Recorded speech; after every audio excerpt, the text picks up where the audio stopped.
I don't know if this is a hot take. It could be. I'm sorry. Oh my god. Oh my god. Eden Zero. I'm tempted to put it in like, I don't know. I'm tempted to put it in mid tier.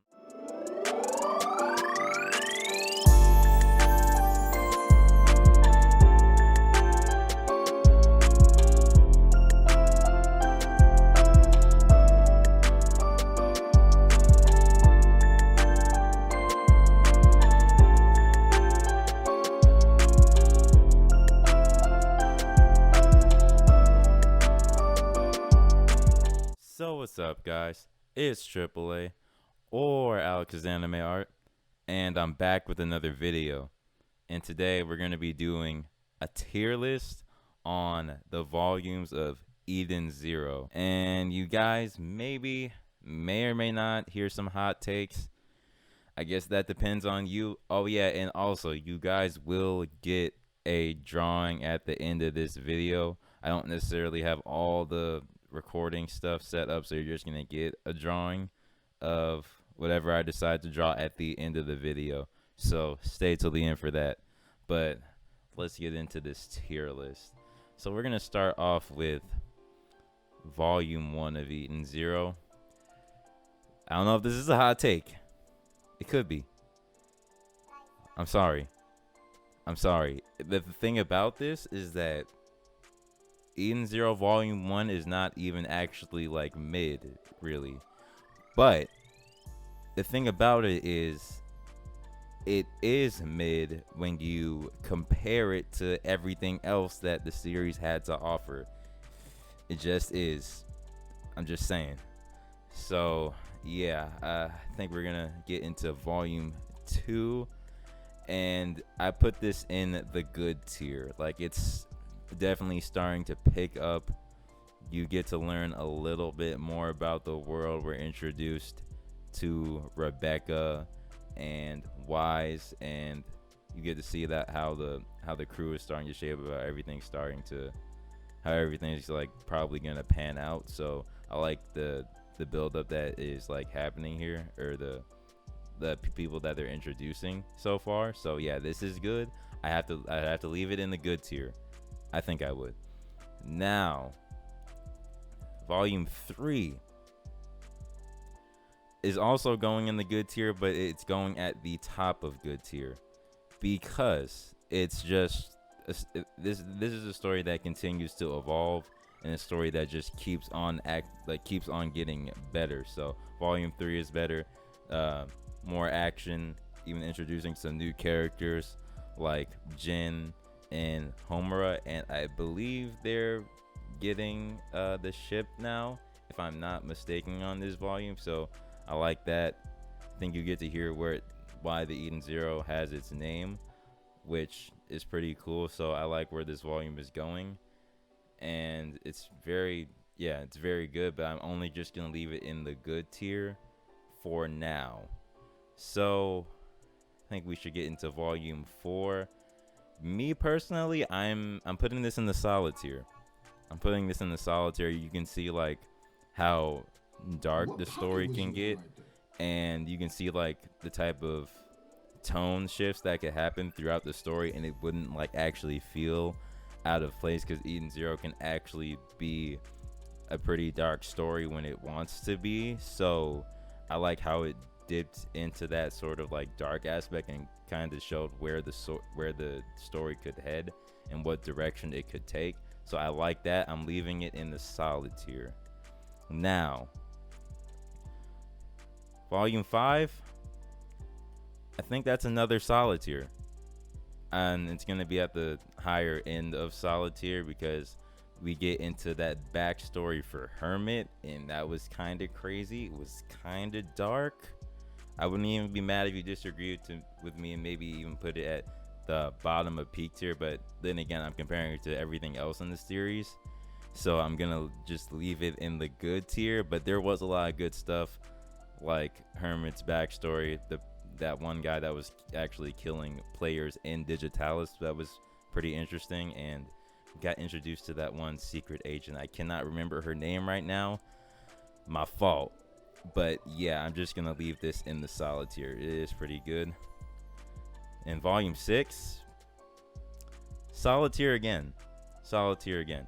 I think for this video, guys, my fault. A lot of these things, a lot of Eden Zero volumes are probably gonna end up in the solid tier. They probably are. But I like how Eden Zero is building up here. Building up to the Sun Jewel arc, mentioning like Valkyrie, Zhao Mei, how her place as like the narrator in the story, and how we actually, it's just like us actually seeing like Zhao Mei like physically like in the story instead of just like as a narrator voice is kind of interesting, and she kind of gives hints to where the story can go as well, and like the direction it can go. So that is interesting. I really like the introduction of Zhao Mei. That was pretty cool to me, and the introduction to Valkyrie as well. And now I gotta get into volume 7. Yeah, the Sun Jewel arc this is where it's like kinda heating up. It's getting a little crazy. We're getting into how Sun Jewel was kind of ran, and how everything was kind of got corrupted by Homura's mom. So I thought that whole backstory and like the world building for the planet, that was very, very interesting to me. I liked it. Once again, some great action. Top of solid tier. I'm gonna leave it there. Now, volume 8.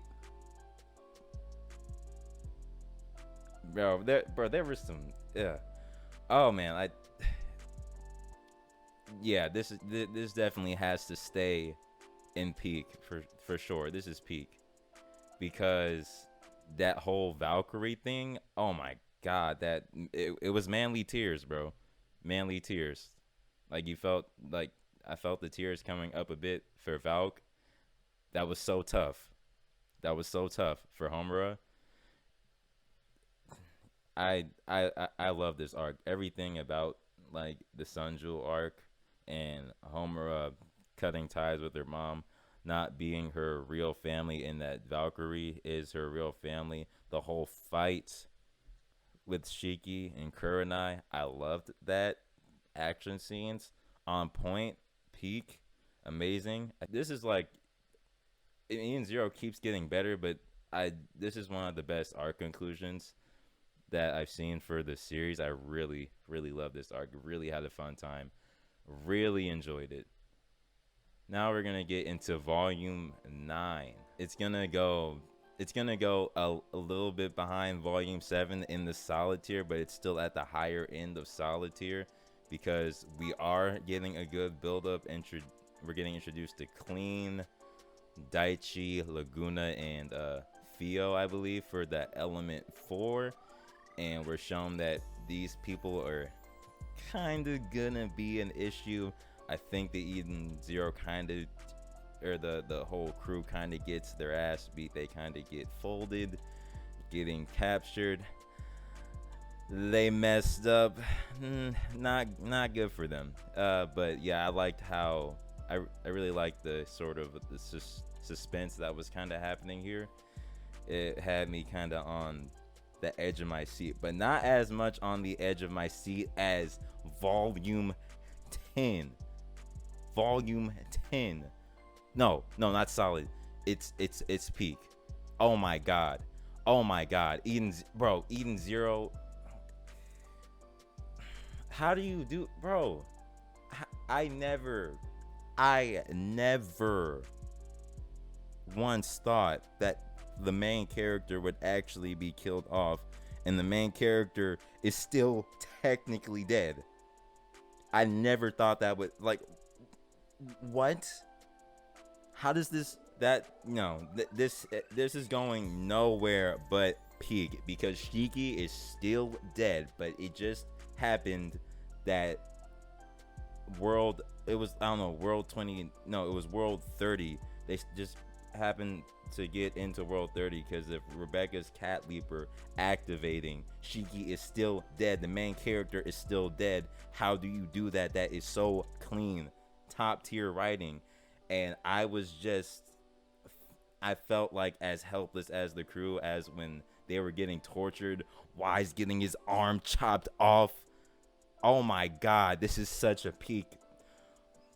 That might be one of the best volumes in Eden Zero, bro. I'm not even gonna lie to you.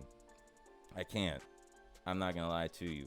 And I even have to put volume 11 in there as well, bro, because it follows off of that momentum from volume 10. Like, now we do know what's going on, but we also know, like, hey, we probably can't mess up this time. Or Rebecca at least knows that, because the Cat Libra got its limits, bruh.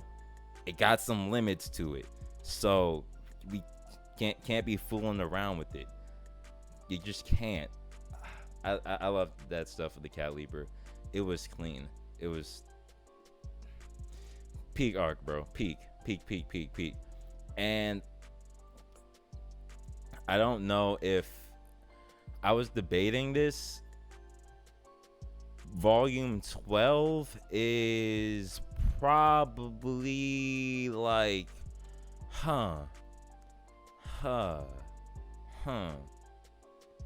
Volume 12.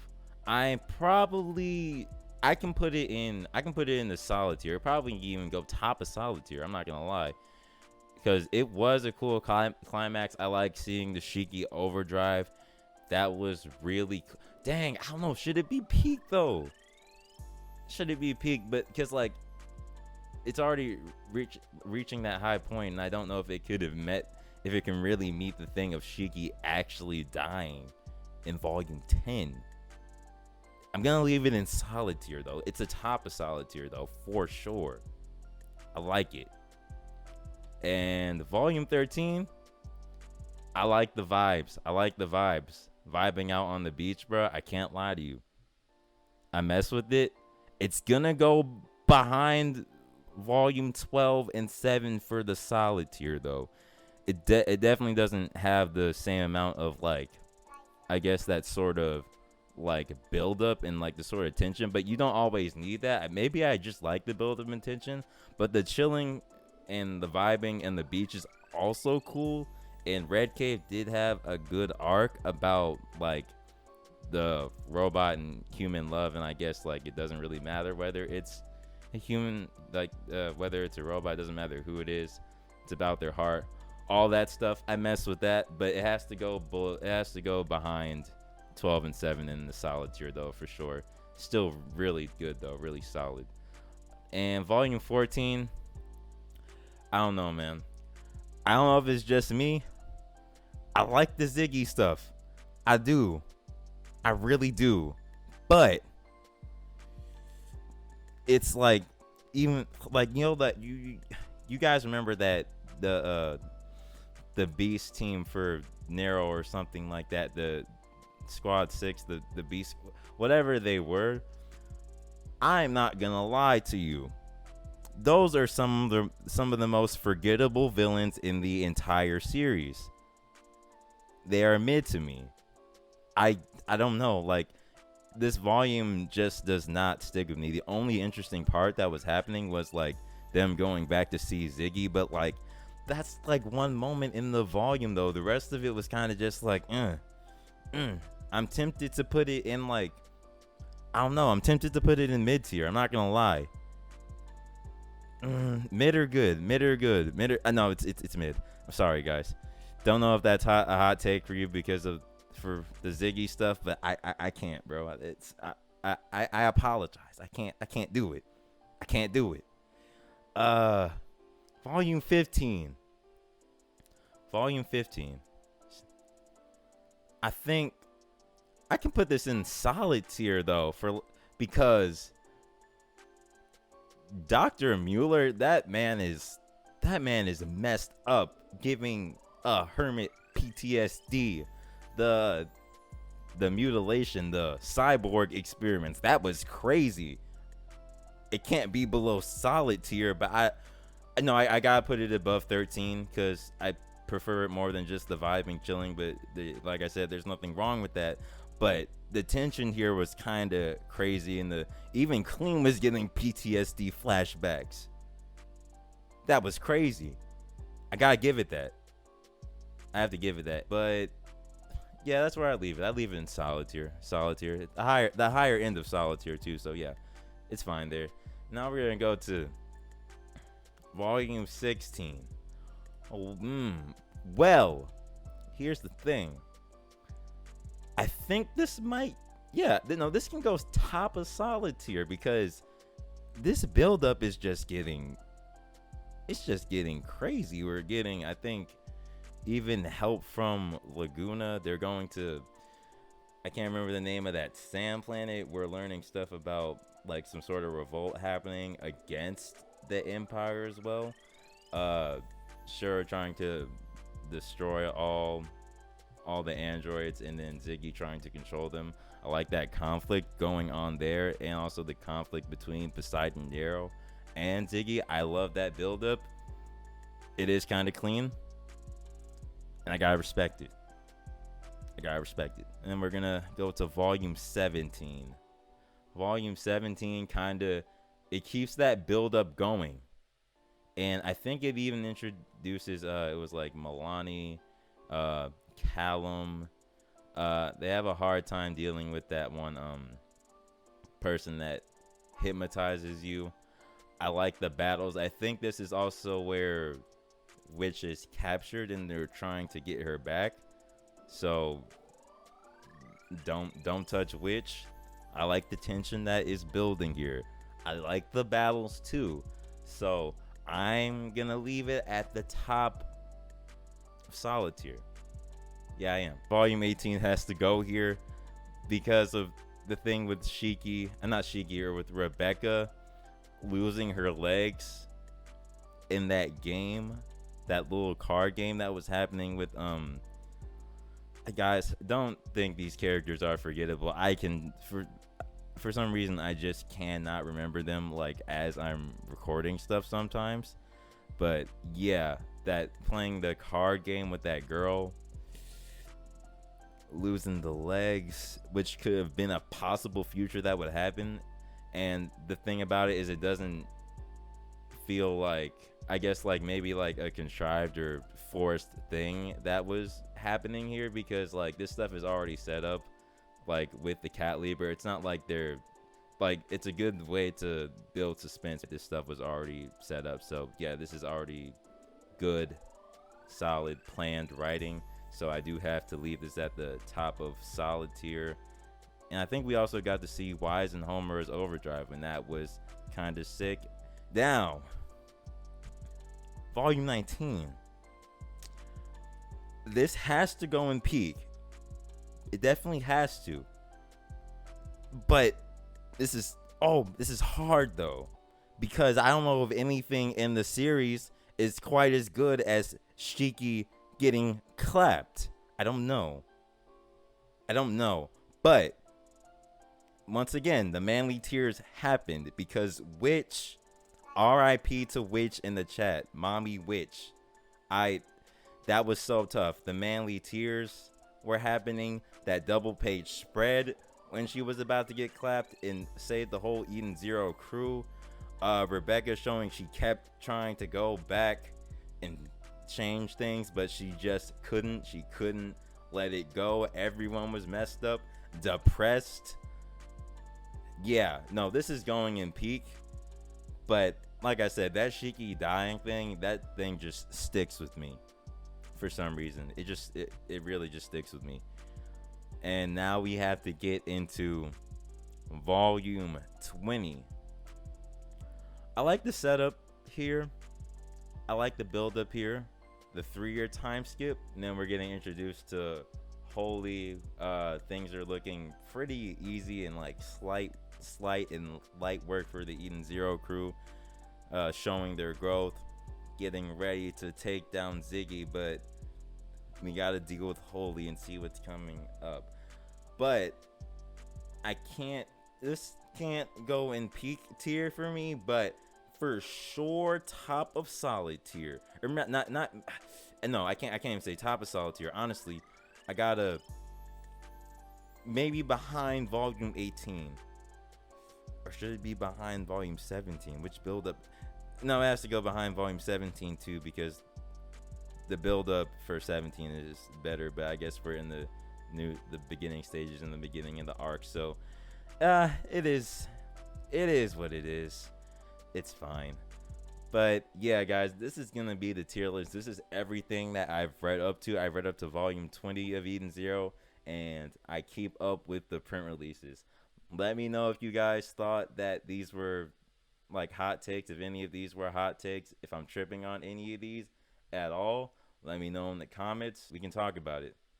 But yeah, I will see you guys, and I hope you enjoyed this tier list. It's AAA or Alex's Anime Art, and I'm out.